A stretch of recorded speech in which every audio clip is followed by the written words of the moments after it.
একদিন বিশ্বনবী বললেন, বান্দার কোনো হক আল্লাহ কোনোদিন ছেড়ে দেয় না।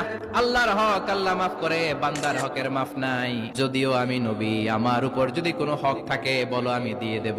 কোন সাহাবী দাঁড়ায় না। এক সাহাবী দাঁড়িয়ে বললেন, নবী, যুদ্ধের ময়দানে চাবুক চালানোর সময়, লাঠি চালানোর সময় এক কাফেরকে মারতে যে আপনার লাঠির বাড়ি আমার পিঠের মধ্যে পড়েছে।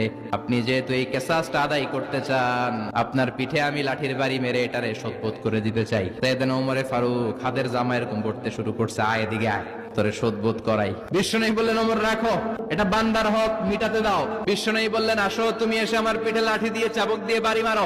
সাহাবী বলে, ও নবী, যখন আপনি আমার চাবুকটা পিঠের মধ্যে মেরেছেন, আমার পিঠে তখন জামা ছিল না। আপনি যদি যথা নিয়মে কেসাসটা আদায় করতে চান, আপনার জামাটা খুলেন, খালি পিঠের মধ্যে বাড়িটা মারিস। এবার ওমরে ফারুককে ধরে কে, এদিকে আয়, তোরে দেখাইতেছে। বিশ্বনবী বললেন, ওমর থামো, মারতে দাও। বিশ্বনবী উনার জুব্বাটা উপরের দিকে উঠালেন, পিঠের মধ্যে বাড়ি দেওয়ার জন্য ওই সাহাবীকে ডাকলেন। ওই সাহাবী বিশ্বনবীকে পিছন দিক থেকে জড়িয়ে ধরে ওই মোহরে নবুয়তের মধ্যে চুমু দিয়ে ফেলেছে। সাহাবী বললেন, নবী গো, এই নাটক করার জন্য আপনি আমারে মাফ করে দিয়েন। আপনি বিশ্বনবী, উদম গায়ে আপনারে দেখা যায় না, খালি গায়ে আপনারে দেখা যায় না। শুনেছি আপনার পিঠের মধ্যে মোহরে নবুয়ত আছে।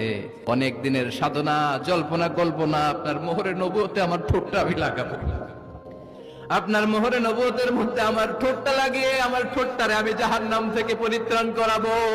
এজন্য প্ল্যান প্রোগ্রাম করে এতক্ষণ আপনার জামাটা খুলতে বলেছি। আপনার উপরে আমার কোনো হক নাই। আমার আব্বা মা, আমার সম্পদ, আমার জীবন আপনার জন্য কোরবান গো নবী।